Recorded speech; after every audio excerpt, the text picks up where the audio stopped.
National coverage पर चुनावी अड्डा के पड़ताल में देखिए बलिया जनपद के बेलथरा रोड विधानसभा में, जहां भारतीय जनता पार्टी के नगरा विकासखंड के मंडल अध्यक्ष अरविंद नारायण सिंह से बातचीत करने व वहां के चुनावी तैयारियों का जायजा लेने पहुंचे मुरली मनोहर पांडे के साथ देखिए खास बातचीत। नमस्कार, मैं हूं मुरली मनोहर। आप देख रहे हैं नेशनल कवरेज। तो नेशनल कवरेज के चुनावी अड्डा में आपका स्वागत है।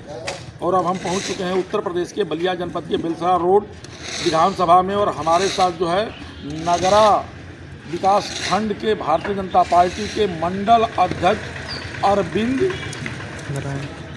नारायण सिंह आज जुड़ चुके हैं। आइए हम आपसे बातचीत करता हूं कि क्या है चुनावी रणनीति। बेलथरा रोड विधानसभा से जिसका विधायक होता है उसी की बनती है प्रदेश में सरकार। अब तक का ये इतिहास रहा है। तो हम आपकी जानकारी के लिए बता दें कि सबसे पहले जो है आपका नेशनल कवरेज में बहुत बहुत स्वागत है। धन्यवाद पांडे जी, आपके नेशनल कवरेज न्यूज़ चैनल को भी बहुत बहुत धन्यवाद। अध्यक्ष जी, ये एक परंपरा रही है या एक अवधारणा रही है, लोगों का यह मानना है इस बेलथरा रोड विधानसभा से जिस दल का विधायक होता है उसी दल की जो है प्रदेश में सरकार बनती है। आप अपने जीत को लेकर के कितना निश्चिंत हैं? जी, हम अपनी जीत के प्रति 100% आशान्वित हैं। और यह बात सही है कि 1991 से जिस दल का भी विधायक बेलथरा रोड विधानसभा में हुआ वही पार्टी सत्ता में आई। इस विषय पे हम लोगों का मंथन चल रहा है। हम लोगों का संगठनात्मक ढांचा इतना मजबूत है, बूथ स्तर से लेकर के पन्ना प्रमुख से लेकर के शक्ति केंद्र संयोजक प्लस मंडल अध्यक्ष प्रभारी बंधुओं के सहयोग से हम बहुत ही सकारात्मक दिशा में कदम उठा रहे हैं और पूर्ण रूप से आशान्वित हैं कि हम बेलथरा रोड विधानसभा को भारी मतों से जीतेंगे। पिछले विधानसभा चुनाव में जो है भारतीय जनता पार्टी के ऊपर लोगों ने विश्वास जताया और यहाँ से धनंजय कनौजिया को विधायक बनाया, लेकिन धनंजय कनौजिया का अचानक से टिकट क्यों कट गया? यह तो सिर्फ नेतृत्व का विषय है। धनंजय कनौजिया जी ने भी 5 वर्ष इस क्षेत्र में सेवा किया और विकास के कार्य किए, लेकिन जनता से उनका संपर्क थोड़ा कम रहा। इस वजह से जनता उनसे बहुत संतुष्ट नहीं थी। अदरवाइज भारतीय जनता पार्टी के जितने भी विकास कार्य थे वो उन्होंने भी पूरा किया। एक सवाल मैं आपसे ये जानना चाहता हूँ कि इस विधानसभा में स्पेशल जो है 2 राज्यसभा है। नीरज शेखर जी भारतीय जनता पार्टी से राज्यसभा है और सकलदीप राजभर भी जो है राज्यसभा है। और यहाँ से एमएलसी भी जो है रविशंकर सिंह पप्पू जो भारतीय जनता पार्टी में ही हैं। तो 2 सांसद और 1 एमएलसी। उसके बाद भी जिस तरह से बेलथरा रोड का विकास होना चाहिए विकास नहीं हो पा रहा है।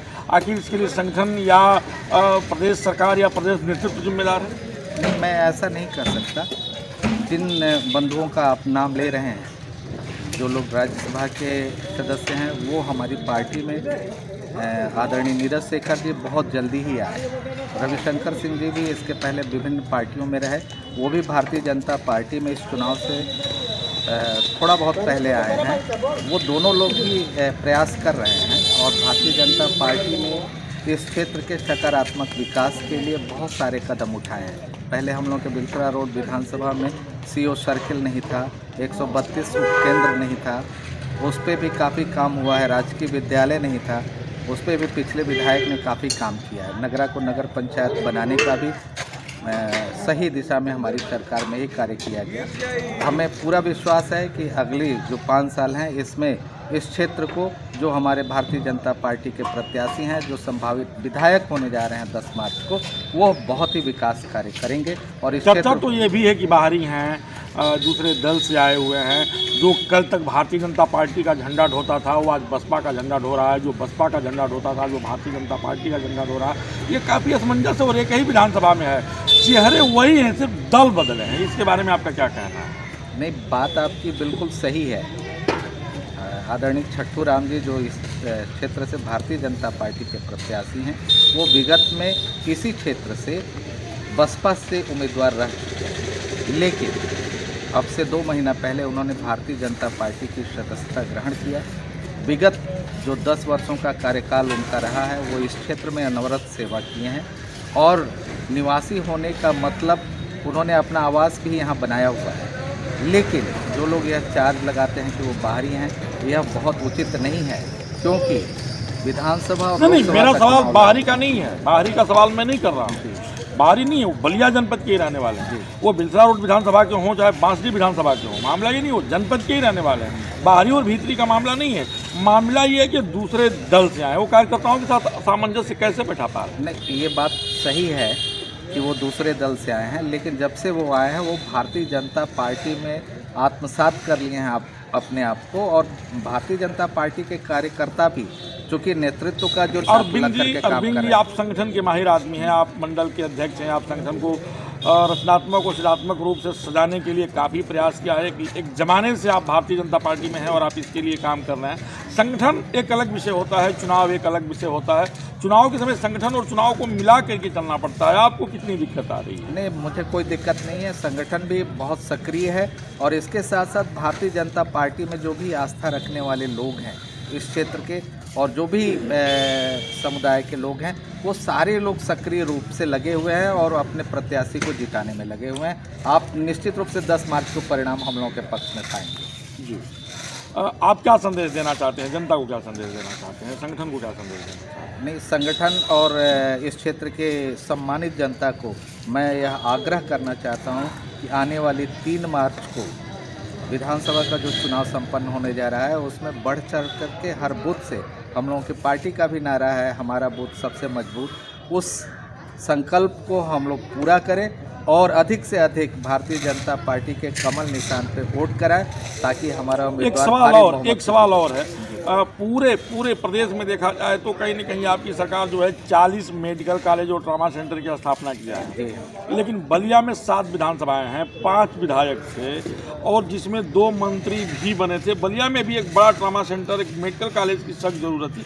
अगर आपकी सरकार बनती है और अगर आपका विधायक यहाँ से होता है तो आप मेडिकल कॉलेज और ट्रॉमा सेंटर के क्षेत्र में क्या करेंगे बिलसरा रोड विधानसभा के लिए? जी भाई साहब, आपका यह प्रश्न बहुत ही वाजिब है और क्षेत्र के लिए बहुत ही आवश्यक है, इसलिए कि मेडिकल सुविधाओं का अभाव है।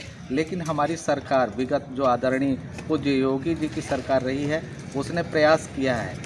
16 जो जनपद बचे हुए हैं उसमें पीपीपी मॉडल पे मेडिकल कॉलेज स्थापना के लिए प्रयास चल रहा है। सरकार ने इनिशिएटिव ले लिया है। आने वाली जो सरकार योगी जी के नेतृत्व में बनेगी, हमें पूरा विश्वास है कि बलिया में मेडिकल कॉलेज बनेगा और ट्रामा सेंटर भी बनेगा। इसके अलावा हमको पूरा उम्मीद है कि बिलसरा रोड विधानसभा में उसको खींच के लाया जाए। नहीं भाई साहब, माफ़ कीजिएगा, मेडिकल कॉलेज के लिए बहुत सारी चीज़ों संरचनाओं की ज़रूरत पड़ती है और मुझे पूरा विश्वास है कि बिलसरा रोड विधानसभा में बने न बने, लेकिन बलिया जनपद में बनेगा। हम यह जरूर चाहेंगे कि बिलसरा रोड में आदरणीय चंद्रशेखर जी के गांव में एक हॉस्पिटल की स्थापना की गई थी, वो किन्हीं कारणों से ट्रस्ट से संचालित नहीं हो पाया। तो आने वाली सरकार से हम यह अपेक्षा करेंगे कि वो भी बिल्डिंग बनी हुई है, इंफ्रास्ट्रक्चर वहाँ पे है, डॉक्टर्स उपलब्ध करा। जलकुंभी परियोजना के संदर्भ में मैं बहुत परिचित नहीं हूँ, लेकिन यह जरूर था कि 700 मेगावाट का जो है विद्युत केंद्र जो है बिलसरा रोड में कोयली महानताल में प्रस्तावित था जी, किन्हीं कारणों से वो बन नहीं पाया। यह इंफ्रास्ट्रक्चर उसके लिए उपलब्ध है, कोयली महानताल है, घाघरा नदी है। अगर सरकार, हम अपेक्षा करते हैं सरकार से कि आने वाले समय में यहाँ पावर प्लांट स्थापित करे और इस क्षेत्र को लाभ मिले। इसके अलावा हमारे रचना में ट्रांसमिशन लाइन बनी हुई है, उसका भी काफ़ी हम लोगों को लाभ मिलेगा। हम आपको राष्ट्रीय राजनीति में ले चलेंगे, हैं तो आप मंडल अध्यक्ष, लेकिन हम आपको एक बार राष्ट्रीय राजनीति में ले चलते हैं। प्रधानमंत्री ने कृषि बिल को वापस कर लिया है। लगभग 1 साल से ऊपर जो है गाजीपुर बॉर्डर दिल्ली में किसानों ने जो है आंदोलन किया था राजेश टिकैत के नेतृत्व में, और प्रधानमंत्री ने कहा कि हम किसानों को समझा नहीं पाए। आखिर ये जो संगठनात्मक ढांचा है उसको किसानों को समझाने में क्या दिक्कत आई? नहीं, हम लोगों के प्रधानमंत्री जी आदरणीय नरेंद्र मोदी जी, यह बात सही है कि किसानों के लाभ के लिए वह बिल लाए थे, कि उसमें जो भी स्टेप्स उठाए गए थे उसको लेकर के किसान बंधुओं में कुछ दिक्कतें थी, वह उससे पूर्ण रूप से संतुष्ट नहीं थे। लेकिन प्रधानमंत्री जी प्रयास किए, संगठन के लोगों ने भी प्रयास किया, सरकार ने कई बार किसान संगठनों से बातचीत भी की, लेकिन परिणाम सकारात्मक नहीं आया। वो लोग इस जिद पे अड़े हुए थे कि नहीं, तीनों कानून वापस किए जाए। परिस्थितियों को देखते हुए ऐसा लगा कि नहीं, यह वापस लेना राष्ट्रहित में है, तो किसानों से क्षमा मांगते हुए हमारे आदरणीय प्रधानमंत्री जी ने उस बिल को वापस किया। फिर भी हमें पूर्ण विश्वास है कि किसानों के हित के लिए जो हमारे प्रधानमंत्री और पूज्य मुख्यमंत्री योगी महोदय हैं, वो अनवरत कार्य करेंगे और तो उनको लाभ आप सुन रहे थे भारतीय जनता पार्टी के नगरा मंडल के अध्यक्ष अरविंद नारायण सिंह जी को।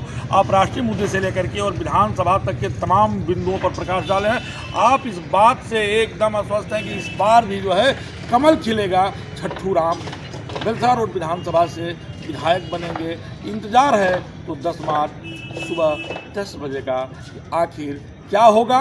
91 के बाद लगातार जिस दल का विधायक यहाँ जीतता है उसी की सरकार भी प्रदेश में बनती है। अगर कमल खिलता है तो प्रदेश में सरकार बनेगी, या यह मिथ्या टूटेगा कि हार या जीत के बाद भी सरकार किसी की बन सकती है। मुरली मनोहर के साथ मनीष की चुनावी अड्डे में खास रिपोर्ट। धन्यवाद।